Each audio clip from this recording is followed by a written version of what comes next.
Hey everyone, Train Guy 1969 here. Welcome back to the channel. Today we're going to start taking a look and working on this 1964 Dodge 330 taxi from Sylvan Scale Models. As you can see, there's a lot of flashing around the different parts as part of the molding process. So we're going to take a little bit of time, take our X-Acto knife out and a little bit of sandpaper and gently get that off of the pieces. And then we'll be able to wash it and start painting it prior to the assembly process. So after just a little bit of work, I was able to get all of the flashings off of the model.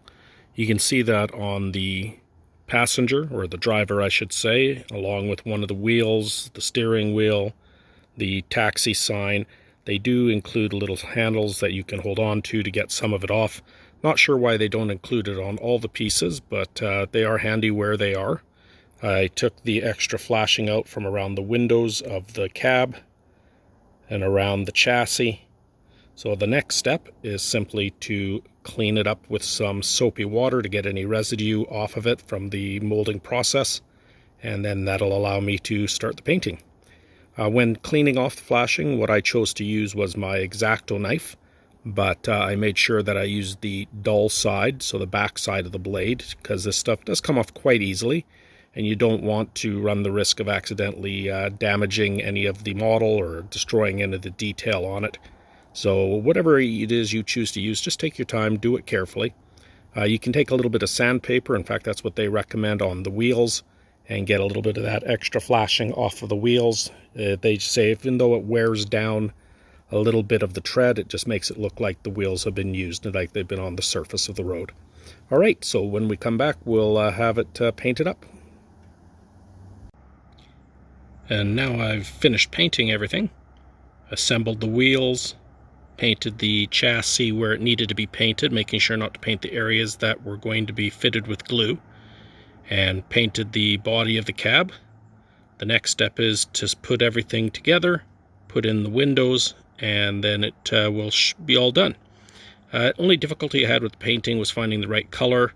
I had to put on a number of coats, and of course because this is plastic and I'm using acrylic paint, had to make sure that I put on a primer first onto the body, and then I put on my layers. So we'll get her put together and then we should be good. And there we have the finished product. So this is the taxi cab that I've been working on for the last number of days.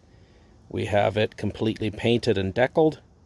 You can see some pretty good little details with the decals, giving the rates and the yellow cab company name. We'll come around to the front here. You can see that it says taxi. That's all decal as well. It wasn't easy to do. The decals are very delicate, so you need to make sure you have some very fine tweezers and some really small scissors, and just take your time with it.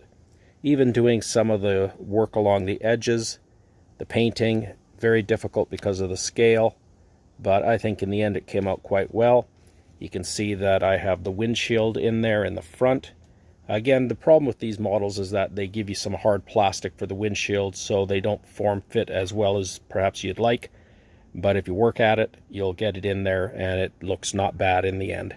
Have a little bit of in the back as well. There you can see, painted a little bit of red on the tail lights.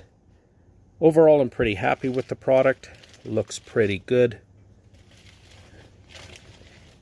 and it'll make a nice addition to my collection. Well, I hope you enjoyed the video and have yourselves a great day. Take care. We'll see you really soon.